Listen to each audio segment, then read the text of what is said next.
March 5th, 1772.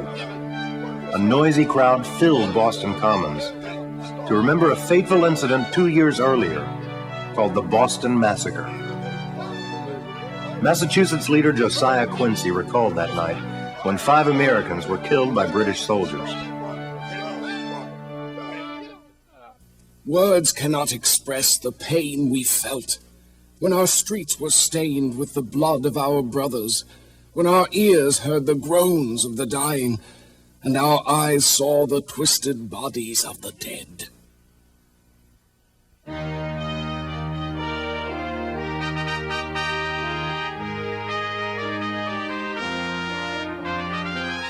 Conflict between the American colonies and Great Britain centered on the issue of taxation without representation. Since 1764, the 13 American colonies had resisted taxes such as the Sugar Act, the Stamp Act, and most recently, the Townshend Act. In each case, the British Parliament had taxed goods brought into the American colonies without the consent of the colonists. Americans had no vote or voice in Parliament.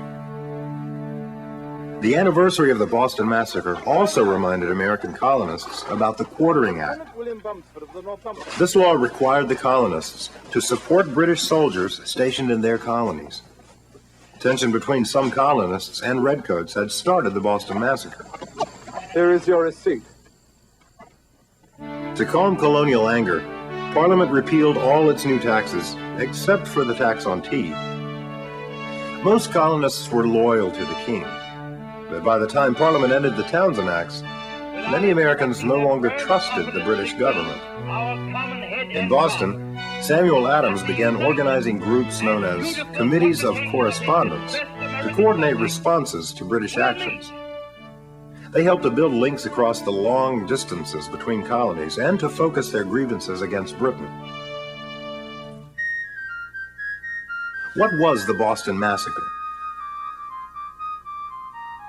Explain the meaning of taxation without representation. Why did Parliament adopt the Quartering Act? I didn't realize how important the Boston Tea Party really was. I thought it was just a bunch of guys throwing some tea into the harbor. Yeah, the colonists were really angry about being taxed so much by Britain. Also by the monopoly created for the East India Tea Company. I guess they just wanted to have control of their own trade. Yeah, I think it was a real act of defiance. In the spring of 1773, a new tax on tea again stirred up trouble between the colonists and Parliament. The British government wanted to create a monopoly for an English business called the East India Company. No right to put a tax upon us unless we are represented in Parliament. Once again, the British misjudged the colonists. Most Americans resented Parliament controlling their trade. Others denounced taxation without representation. 4 cities were targeted to receive the first shipments of East India tea: New York, Boston, Charleston, and Philadelphia. American patriot leaders decided to resist delivery. The only question was, where would conflict come? Not New York. The ships carrying the tea were late arriving. Not Philadelphia. The captain of the tea ship was persuaded to sail back to England. In Charleston, South Carolina, the tea was unloaded, stored, and later destroyed. The real showdown took place in Boston. On December 16, 1773, an angry crowd of over 5,000 people filled the Old South Church. 3 tea ships sat in Boston Harbor, but all efforts to send them back to England had failed. Suddenly, someone in the crowd yelled, Boston Harbor a teapot tonight!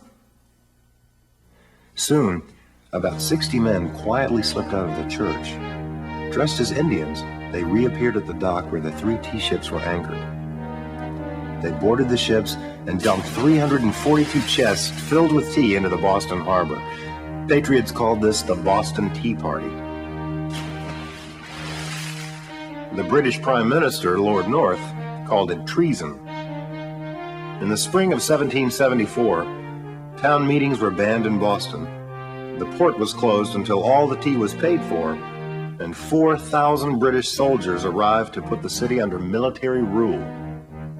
Parliament stripped Massachusetts of the right to elect their own colonial government, and British officials and soldiers accused of a crime could be sent back to England for trial. Parliament then passed a new Quartering Act, giving British officers more power to house their troops in American homes. Colonists everywhere in America were furious over these new laws. They called them the Intolerable Acts. If Parliament could deny political liberty in Massachusetts, liberties everywhere were threatened. Committees of correspondence sprang into action. Letters flew from one colony to another, urging a new boycott on all British goods. Patriot leaders met in Philadelphia in September 1774. This gathering was called the First Continental Congress.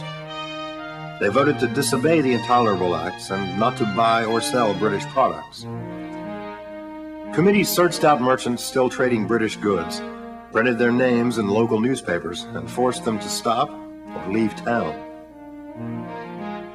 Soon, these committees became the unofficial government in their cities and towns. They organized volunteer soldiers, called militias, and gathered weapons. Though all this was against the law, these patriot committees had strong community support. As the militia grew, some patriots sought the support of the Indians. In the South, the leaders of the Creek Nation gave them this advice. We thought all the English people were as one, but now we hear that they have a difference among themselves. We hope that they drop their quarrels and not fight with one another. Some people known as loyalists agreed. They had close ties with Britain and opposed breaking with the mother country. Many were government officials, soldiers in the British Army, religious leaders in the Anglican Church, or merchants who depended on trade with England. Back in England, most members of Parliament were very angry at the Patriot actions. A few British leaders, led by Edmund Burke, did speak up for compromise. Burke warned that force might slow the American colonists, but ultimately it would fail because the spirit of liberty is stronger in the English colonies than in any other people of the earth. But most British leaders were in no mood for compromise. Instead, they went on the offensive. In April 1775, Parliament told Thomas Gage, the commanding general in Boston, to move against the rude rabble who were gathering weapons and preparing for war. You had better act now, while a small group of your soldiers can still stop this ragged bunch of poorly armed troublemakers. If you wait, you will most certainly face a larger and stronger force later. General Gage agreed. His spies told him that in nearby Concord village, colonists were hiding guns and supplies. The time had come to act. Gage decided to send 700 British troops to seize those supplies. On the way, they were to stop in Lexington and arrest two Patriot leaders, Sam Adams and John Hancock. But the Patriots had their own spies and sent two messengers, Paul Revere and William Dawes, to warn the Minutemen in Lexington and Concord. The Minutemen were the members of the local militia who chose that name because they could be ready to fight with a minute's warning. Paul Revere described his nighttime ride. I set off upon a very good horse. It was about 11 o'clock. I saw two men on horseback under a tree. When I got near them, I discovered they were British officers. One tried to get ahead of me, and the other to take me. I turned my horse very quick and galloped away. In Medford, I wakened the captain of the Minutemen, and after that I alarmed almost every house till I got to Lexington. Paul Revere did his job well. Samuel Adams and John Hancock had time to escape, and when the Redcoats reached Lexington, they faced 70 armed Minutemen. The British commander ordered them to go home. The American captain, John Parker, saw that he was outgunned, so he called on his men to withdraw. But suddenly a shot was fired. The British soldiers returned fire. 8 Americans lay dead.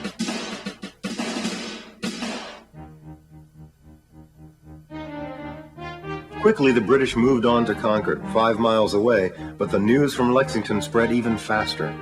Other Minutemen grabbed their muskets and headed for Concord. After a brief clash at North Bridge, near Concord, the British decided to return to Boston. On their march back, thousands of militiamen fired on them from behind trees, bushes, and houses along the road. By the end of the day, 70 Redcoats had been killed and over 200 wounded. One British officer there would never forget the scene. The hills on each side of us were covered with rebels. A very hot fire came down on us without stopping. We at first kept marching in order. In return, their fire as hot as we received it. But when we came within a mile of Lexington, we began to run out of ammunition. Our soldiers became frightened and started to run instead of marching in order.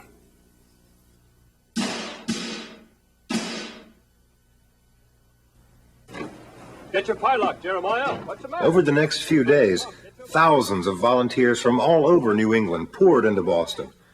None had uniforms, and not everyone had a gun or sword, but they were ready to fight. Thousands of redcoats, families dead and fleeing. Why was the First Continental Congress held? What caused the battles of Lexington and Concord?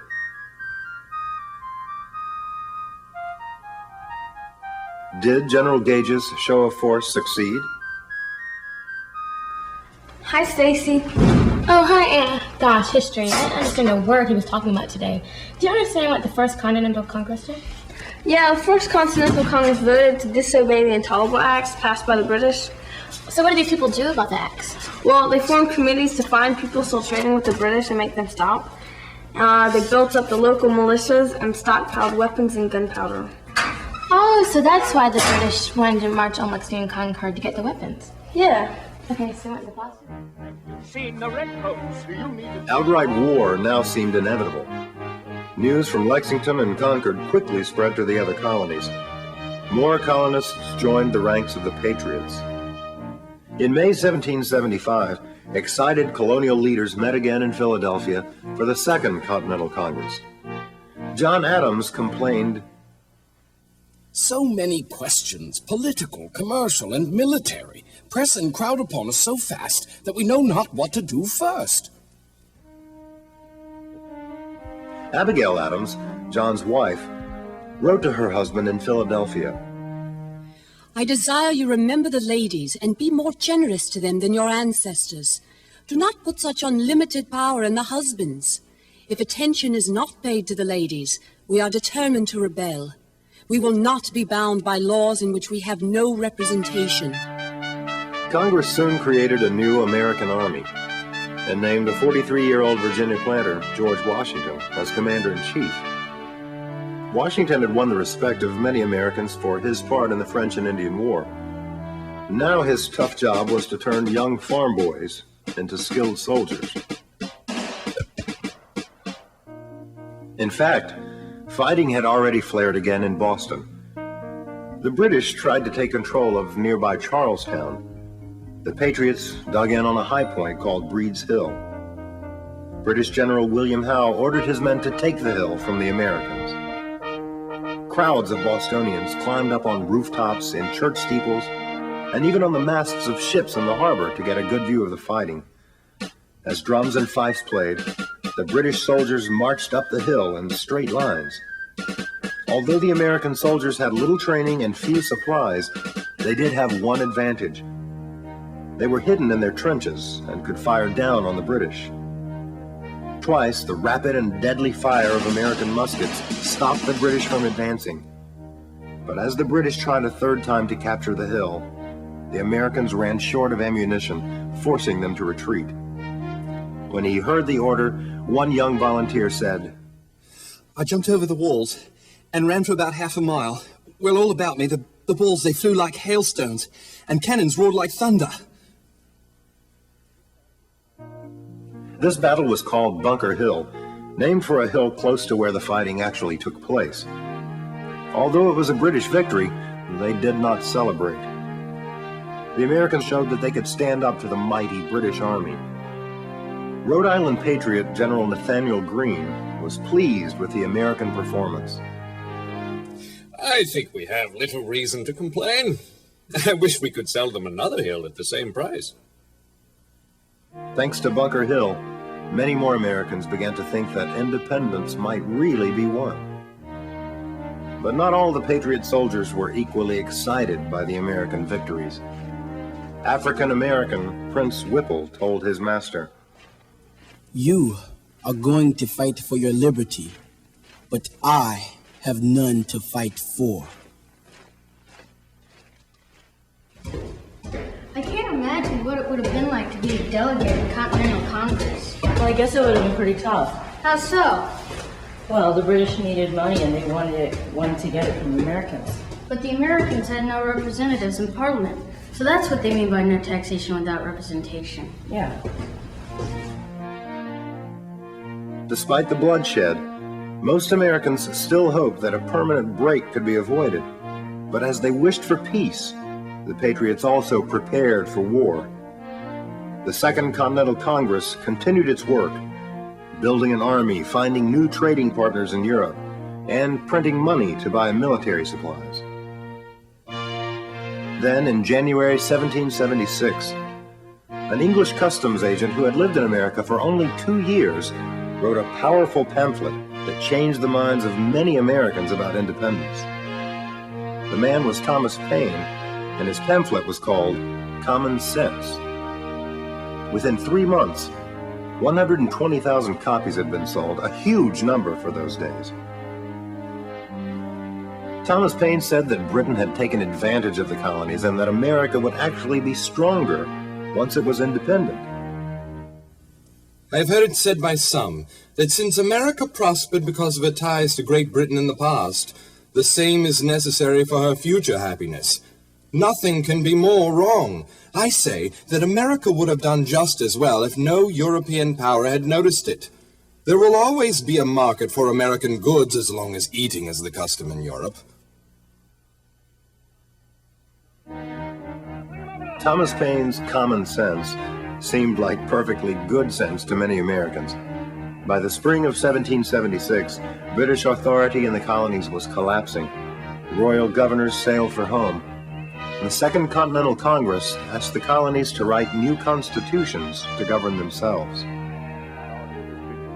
On June 7th in Philadelphia, a Virginia delegate to the Second Congress, Richard Henry Lee, made a daring proposal. These united colonies are, and of right ought to be, free and independent states. With these words, the final countdown to independence began. A committee was appointed to write a Declaration of Independence. The committee included some well-known patriots, John Adams, Ben Franklin, and Thomas Jefferson. The committee gave the job of writing the Declaration to Thomas Jefferson. The 34-year-old Virginia lawyer was one of the youngest members of the Congress, but he was known for his fine and forceful writing style. In a letter to a friend, John Adams explained why Jefferson was chosen. You may wonder why so young a man as Mr. Jefferson was picked to head the committee for writing a Declaration of Independence. Mr. Jefferson came into Congress with a reputation for literature, science, and a happy talent for writing. Though he did not talk much in Congress, he was so prompt, frank, and decisive in committees and conversation that he soon seized upon my heart, and I gave him my vote. Adams' opinion of Jefferson proved to be correct. On July 2nd, Congress voted for independence and reviewed Jefferson's work. The Declaration has 3 main parts.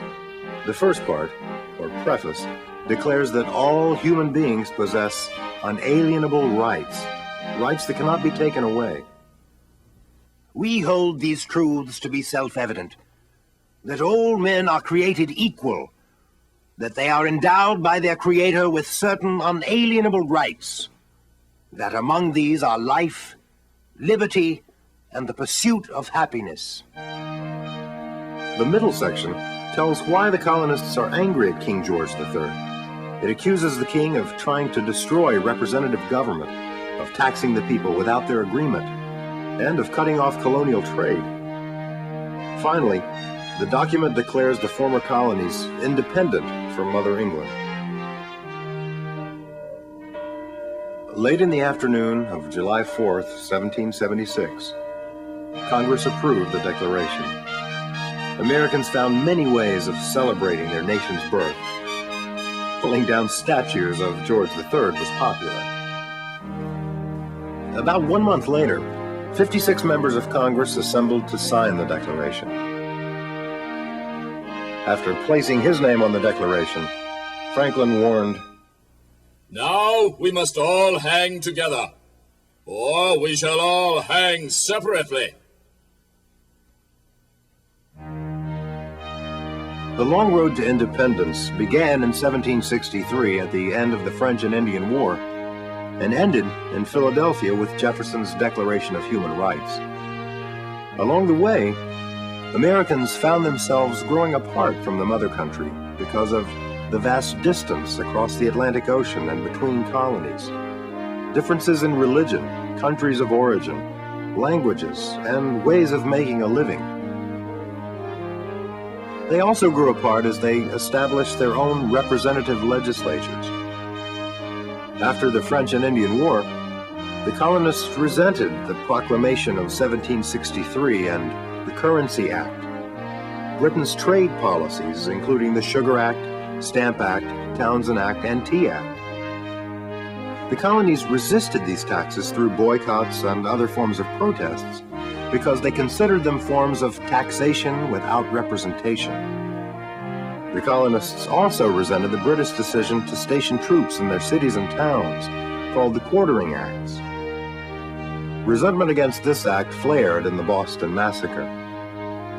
The Boston Tea Party was Boston's response to the tea tax and led to the Intolerable Acts, the first battles of the war, and the decision to sign a Declaration of Independence.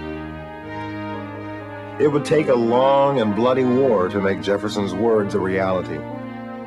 The American Revolution signaled the birth of the first new nation in modern history and a symbol of hope for our country and for people seeking freedom ever since.